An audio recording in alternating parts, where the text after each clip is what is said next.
कल भूटान ने आपका पानी बंद कर दिया, नेपाल ने फौजें लगा दी बॉर्डर के ऊपर और वहां पे जो है नया पॉलिटिकल मैप जारी कर दिया, चीन ने आपको चारों तरफ से घेरने की कोशिश की है। पाकिस्तान के जब कभी वक्त आएगा, हमने तो सारी बात है चीन के साथ देना, आपको तो देना नहीं है। तो सब्सक्राइब करें और बेल दबाएं ताकि कोई खबर रह न जाए। पर्सपेक्टिव है इंडो चाइना जो फेस ऑफ वर्स हवाले से, जिसमें डेफिनेटली पाकिस्तानी, भले इंडियंस कुछ भी कहते हैं कि शायद हम चाहते होंगे कि आपके हालात खराब हों और हम मजे से देखें, हम नहीं चाहेंगे खित्ते में हालात खराब हो, हम यही चाहेंगे अमन हो, क्योंकि हमें अमन की जरूरत है, क्योंकि हम समझते हैं कि हमने बड़ी जंगें लड़ ली, तो अब खित्ते में कुछ ऐसा नहीं होना चाहिए। तो निखत अब्बास साहब, आपसे मैं जो पहला सवाल करना चाहता हूँ वो मैं करना चाहता हूं कि जो अमित शाह साहब ने जो पार्लियामेंट में स्पीच की थी जब 3370 और 35A को हटाया जा रहा था, तो उन्होंने कहा था कि इसके लिए जान दे देंगे। तो जो उन्होंने बातें की, तो बेसिकली नॉर्मली इंडियन मीडिया उसको बहुत ज्यादा चलाता है और वो कहते हैं, मैंने डिफरेंट टेलीविजन पे देखा, जान दे देंगे इसके लिए। तो जो ठीक है, वो शायद आजाद कश्मीर के हवाले से बात कर रहे हो या वो कश्मीर के हवाले से बात कर रहे हो, लेकिन कभी सोसाइटी ने इसको इस एंगल से सोचा कि ये जो बीजेपी की सरकार कह रही है, मैं मुआशरे की बात कर रहा हूं, लोगों की बात कर रहा हूं, इसका इंपैक्ट चाइना की तरफ से भी हो सकता है। सो ये सिर्फ कश्मीर नहीं है, क्योंकि आपने लद्दाख को या ये जो यूनियन टेरिटरी में सब शामिल किया, तो उसके पॉलिटिकल इंप्लीकेशंस तो हैं, लेकिन सारी बात है उसका जो भी पॉलिटिकल सरकार फैसला करती है वो मुआशरे को बर्दाश्त करने पड़ते हैं, वो अच्छा फैसला हो या वो गलत फैसला हो, वो कोई भी हो, उसके इम्पैक्ट तो सोसाइटी पे लेने पड़ते हैं। तो आप क्या समझती हैं, क्या ये सिर्फ कश्मीर के हवाले से कहा जान दे देंगे, या चीन के साथ जो LAC के मामला थे इसमें भी वो कह रहे थे कि जान दे देंगे? आप क्या कहती हैं इस हवाले? देखिए,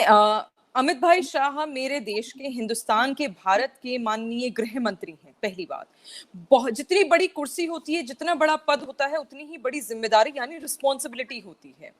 और मेरा मानना है माशाल्लाह बहुत ही रिस्पॉन्सिबल हमारे गृह मंत्री माननीय अमित शाह जी हैं। जब वो ये बात करते हैं कि 370 और 35A की उन्होंने बात करी, जब भी वो बॉर्डर की बात करते हैं या कोई भी इस प्रकार की बात होती है जहां पर ये बोला जाए कि हमें अपने देश को और सुरक्षित और मजबूत और आवाम यानी जनता को और मजबूत करना है, तो हम जान देने के लिए तैयार हैं। मेरा मानना है ये हर तरीके से, हर बॉर्डर की बात हो रही है, सिर्फ और सिर्फ पाकिस्तान ऑक्यूपाइड कश्मीर या फिर चाइना और हिंदुस्तान के बॉर्डर की बात नहीं हो रही। हिंदुस्तानियों में एक आदत है, और मुझे लगता है कोई किसी भी देशभक्त में जो अपने देश से मोहब्बत करता है उसमें वो आदत रहनी चाहिए कि अगर हमारे देश के ऊपर कोई आंख भी उठाकर देखेगा तो उसकी आंखें किस प्रकार नोची जाएं, ये हमें आना चाहिए। और ये हिंदुस्तान के हर एक व्यक्ति को माशाल्लाह बखूबी आता है। अब जब गृह मंत्री की आप बात कर रहे हैं तो बिल्कुल सही, 370 की जहां तक बात है तो हमें भी मालूम है कि कहां से, किन देशों से एक्सपोर्ट किए जाते हैं आतंकवादी और हमारे देश में कश्मीर में भेजे जाते हैं, ताकि हिंदुस्तान में, कश्मीर में, हमारे जम्मू और कश्मीर में, हिंदुस्तान में जो दहशतगर्दी है वो मचाई जा सके। तो उसका तो एक कॉन्टेक्स्ट था ही। अब आपने बात करी LAC और लद्दाख की, बिल्कुल, और यही वजह है उन्हें नाको चने हमने चबवाए। आप देखिए, बिल्कुल ऑफिशियल स्टेटमेंट 2 दिन तक चाइना अपनी जारी नहीं कर पाया था कि उनके कितने सैनिकों को हिंदुस्तान के सैनिकों ने मार गिराया है। तो घुटने टेकने पर हिंदुस्तान की आर्मी ने माशाल्लाह चाइना को मजबूर कर दिया, और 2 दिन बाद उनके सूत्रों के हवाले से खबर आती है कि 40 से अधिक उनके सैनिकों को हम लोगों ने मारा है। तो ये बात, ये एक मैसेज हिंदुस्तान की तरफ से बहुत क्लियर है हर एक बॉर्डर पर कि हिंदुस्तान पे कोई भी आंख उठाएगा हम उसको बख्शेंगे नहीं। बिल्कुल ठीक है, जारी बात है। आप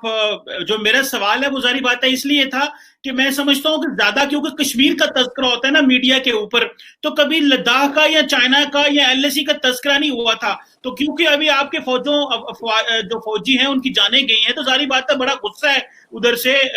तो वैसे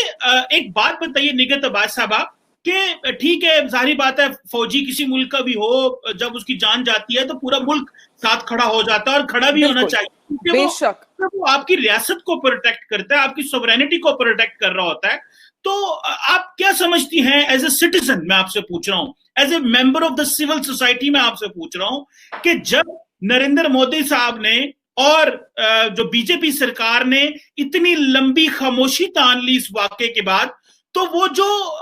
क्या इंडिया का जो स्ट्रेटेजिक थॉट है, जो इंडिया की जो पॉलिटिकल लीडरशिप है, क्या वो इस तरह की चीज सोच नहीं रही थी कि इस तरह होगा हमारे साथ, या चीन भी हमारे फौजियों को जो है वो मार सकता है, या कि आप समझते हैं कि ये कॉन्फिडेंस लूज कर गई गवर्नमेंट, और वरना पाकिस्तान के साथ तो ये कॉन्फिडेंस लूज नहीं करते। कॉन्फिडेंस जब स्टेट लूज करती है, लीडरशिप लूज करती है, तो सोसाइटी ऑटोमेटिकली लूज कर जाती है। So you being member of the civil society, आखिरी बात मैं कर लूं, you being member of the civil society, क्या सोसाइटी के लोगों को जब लीडरशिप ने खामोशी इख्तियार की तो कोई प्रॉब्लम हुई या उनके अंदर गुस्सा आया? देखिए, जब आप बात करते हैं खामोशी की, तो मुझे लगता है इस सवाल के जवाब मैं आपको पहले ही दे चुकी हूं कि चाइना शायद मुंह दिखाने लायक ही नहीं रहा था, तभी उन्होंने 2 दिन तक, जो तुरंत अपनी स्टेटमेंट जारी करने वाले लोग हैं, इतनी बड़ी सेना है, इतना बड़ा देश है, इतना मजबूत इकोनॉमी है, इतना सब कुछ बहुत बढ़िया है, जब वो 2 दिन तक पानी में छुपकर बैठे रहे और अपना उन्होंने ना चेहरा दिखाया, ना कोई बात करी, तो इसको ये पूरा विश्व देख चुका है कि किस हालात से चाइना गुजरा और किस हालात से हिंदुस्तान गुजरा। मैं मानती हूँ हमारे भी जो जवान थे, हमारे भी जो सैनिक थे, वो शहीद हुए और उनकी शहादत जो है वो कभी ना भूली जाएगी और ना ही हम उसका बदला लेने से चूकेंगे, और हमने बखूबी वो लिया भी। अब आपने कहा शांति, आपने सुनी होगी वो कहावत कि तूफान से आने से पहले वाली एक शांति होती है, तो आप उसी शांति को समझ लीजिए, क्योंकि सिर्फ बॉर्डर पे नहीं, सिर्फ सेना के बल से नहीं, चाइना को हमारी तरफ से दोहरी मार पड़ने वाली है इकोनॉमी की। क्योंकि आप तो माशाल्लाह बहुत हमारे प्रधानमंत्री को सुनते हैं, तो आपने सुना होगा आत्मनिर्भर के बारे में, आत्मनिर्भरता के बारे में, विच इज जब हम खुद रिस्पॉन्सिबल हो जाएंगे, जो कि कोविड-19 के चलते हमारे देश ने, हमारे देश के लोगों ने वो अपॉर्चुनिटीज निकाली भी, जो मास्क वगैरह, पीपीई किट्स हमारे देश में नहीं बनती थी, इंपोर्ट होती थी, आज हम वो खुद बना रहे हैं। तो वो इकोनॉमी की मार हिंदुस्तान के जरिए, हिंदुस्तान के माध्यम से चाइना पे बहुत बुरी पड़ने वाली है, क्योंकि इस बात में कोई दो राय नहीं कि जितना सामान हिंदुस्तान और चाइना के बीच इंपोर्ट एक्सपोर्ट होता है, शायद किसी और देश में होता ही ना हो, चाहे से ये बॉर्डर पास कह लीजिए या फिर आप लार्जेस्ट इकोनॉमी, लार्जेस्ट पॉपुलेशन की बात कर लीजिए वर्ल्ड वाइड, तो वो बहुत बड़ी बात है। और इस बात से चाइना बहुत घबराया हुआ है, क्योंकि हमारे साथ साथ पूरा विश्व चाइना का बहिष्कार यानी बॉयकॉट करने वाला है, जिस प्रकार उन्होंने कोविड-19 को फैलाया। मैं मानती हूँ आपकी बहुत अच्छी मित्रता है, आपकी बहुत अच्छी फ्रेंडशिप है आपके देश की चाइना से, शायद आप लोग ना करें, पर हमारे लिए हमारी आवाम सबसे इंपॉर्टेंट है। हम वो बिजनेस उनके लिए छोड़ देंगे, हम काम उनके लिए छोड़ देंगे, हम अपने हिंदुस्तान को ही मजबूत करेंगे। मैं मानती हूँ थोड़ा वक्त लगेगा, पर इंशाल्लाह हम उस जगह पहुंचेंगे जहां हमें चाइना से दूर दूर तक बात करने की ना जरूरत होगी ना थी कभी। तो निगत बाज साहबा, आपकी और चीन जितनी दुनिया के साथ कारोबार करता है, उसका सिर्फ 2% वो इंडिया के साथ करता है, और उसमें से भी आप इंपोर्ट करते हैं बहुत सारी चीजें, मेजॉरिटी 70-80 अरब डॉलर की तो आप इंपोर्ट करते हैं, जिससे आपके पास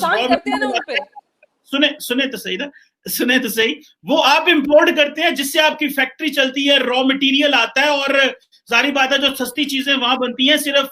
पर्सनल प्रोटेक्टिव इक्विपमेंट की बात तो नहीं हो रही, ये तो एक प्रॉपर, ये तो अभी बीच में आया ना, इससे पहले तो कभी ऐसे नहीं होता था। तो आप क्या समझती हैं निगत साहिबा कि ये आप अफोर्ड कर पाएंगे कि आप, कोरोना से इकोनॉमी पहले कमजोर हुई है, जीडीपी ग्रोथ रेट माइनस में जा रही है, हमारी भी माइनस में जा रही है, मैं ये नहीं कह रहा कि हमारी बड़ी प्लस में जा रही है, आपकी भी माइनस में है, हमारी भी माइनस में है, तो चीन का बाइकआउट करना, चीन को तो फर्क नहीं पड़ेगा, उनकी तो टोटल ट्रेड का 2% आप हैं, तो ये ना हो कि जो जीडीपी ग्रोथ रेट और जो नरेंद्र मोदी साहब ने वादे किए हुए इकोनॉमी को ठीक करने के, वो मुआशरा जो है 2019 में तो वो पाकिस्तान के नाम पे इलेक्शन जीत गए, जीतना इकोनॉमी के नाम पे था, तो 2023 का इलेक्शन कैसे जीतेंगे अगर इकोनॉमी बैठ गई और चीन से भी हालात खराब कर लिए? देखिए, ना ही इकोनॉमी बैठेगी, ना ही हम आने वाला चुनाव 2024-23 नहीं, ना ही हम 2024 में ये चुनाव हारेंगे। वो इसलिए मैंने आपको पहले भी बताया, आत्मनिर्भरता। हमारे हिंदुस्तान में, हमारे लोगों में बड़ी खासियत है कि तकलीफ में भी मौका, अपॉर्चुनिटी ढूंढ लेते हैं और उसको हम पॉजिटिव तरीके से निकालने की कोशिश करते हैं, वो हमने करा भी है। जहां तक आप इकोनॉमी और वर्ल्ड ट्रेड की बात कर रहे हैं, चाइना से हिंदुस्तान इंपोर्ट एक्सपोर्ट की बात कर रहे हैं, तो ये खाली इंडिया और चाइना के बीच में नहीं है, ये वर्ल्ड वाइड चलता है। पाकिस्तान से भी बहुत चीजें हिंदुस्तान में इंपोर्ट एक्सपोर्ट होती हैं। ये हमारी कितनी ही बॉर्डर पे ना इत्तेफाकियां चलती हूँ, आपस में बैठकर हम कितना ही झगड़ा कर ले, पर ट्रेड एक अलग चीज होती है। और ये सिर्फ एक या दो देश की बात नहीं है, ये पूरे वर्ल्ड वाइड। यूएस बहुत सारी चीजें हिंदुस्तान से लेता है, यूएस का भी बहुत ज्यादा ट्रेड बहुत सारी कंट्रीज से है। तो ये कभी एक कंट्री इकोनॉमी से रिलेटेड है ही नहीं, ये रिलेटेड है कि आपके पास एक्सपर्टीज क्या है। और जब आपको पता चलने लगता है कि जिससे आप एक्सपर्टीज ले रहे हैं वो आपका दुश्मन बनता जा रहा है, तो यकीन आप मानिए चाहे ना मानिए, हम तो आत्मनिर्भर होंगे ही, साथ ही साथ चाइना को भी कहीं ना कहीं अपने आप को कमजोर करके, अपने आप को वो नेगेटिव पार्ट हटा के आकर झुकना ही पड़ेगा, चाहे वो हमारे हिंदुस्तान के लिए तो किसी और देश के आगे उसको करना पड़ेगा। क्योंकि नहीं तो वो दिन दूर नहीं जब लोग खुद ही अपने आप के लिए काम कर लेंगे, अपने देश के लिए काम कर लेंगे, क्योंकि उससे इकोनॉमी तो बढ़ेगी, जॉब अपॉर्चुनिटीज हमारे देश में बढ़ेंगी। क्योंकि जो चीजें हम इंपोर्ट करते थे चाइना से, उस चीज की अगर हम मार्केटिंग, फैक्ट्री, इंडस्ट्रीज अगर हम हिंदुस्तान में लगाएंगे तो जाहिर सी बात है कि हिंदुस्तान में जॉब अपॉर्चुनिटीज बढ़ेंगी, जिससे माशाल्लाह हमारी इकोनॉमी भी शूट होगी, बहुत अच्छी जाएगी। तो ये चीज सिर्फ हमारे लिए सोचने के लिए नहीं है, ये चाइना को भी सोचना है कि इन केस अगर उसको बिजनेस चाहिए वर्ल्ड वाइड, तो उसको भी वो रिलेशनशिप बनाने के लिए बॉर्डर पे भी जो तनाव वो मचा रहा है वो कम करना पड़ेगा, जो वो झूठी अफवाहें फैला रहे हैं वो कम करना पड़ेगा, जो वो घुसपैठियों की तरह, इन्वेडर की तरह घुसना चाह रहे हैं वो उन्हें खत्म करना पड़ेगा। क्योंकि जो हिंदुस्तान के फ्रेंड्स हैं, जो हमारे जो देश हम हिंदुस्तान से अच्छे रिलेशंस हैं, साथ साथ अगर पानी सर के ऊपर जाएगा तो उनसे वो भी बॉयकॉट करेंगे चीजें। और आई एम श्योर चाइना वो अफोर्ड नहीं कर सकता। और इस पैंडेमिक के दौरान जब सबको पता है कि कल्प्रिट चाइना है और सबको पता है कि चाइना की हालत कितनी खराब हुई है, और उन्होंने तो अपनी जेन्युइन फिगर्स भी सामने न्यूज में नहीं डाली है, इंटरनेशनल मीडिया में नहीं आने दी, तो ये बात सब जानते हैं कि चाइना इस समय बहुत अच्छी पोजीशन में नहीं है कि ना ही वो वॉर कर सकता है, ना ही वो इधर उधर का ट्रेड अपना खराब कर सकता है। वो अफोर्ड ना करते हुए उन्हें भी अपनी स्थिति बेहतर करनी पड़ेगी। तो निखिल अब्बास साहब, आप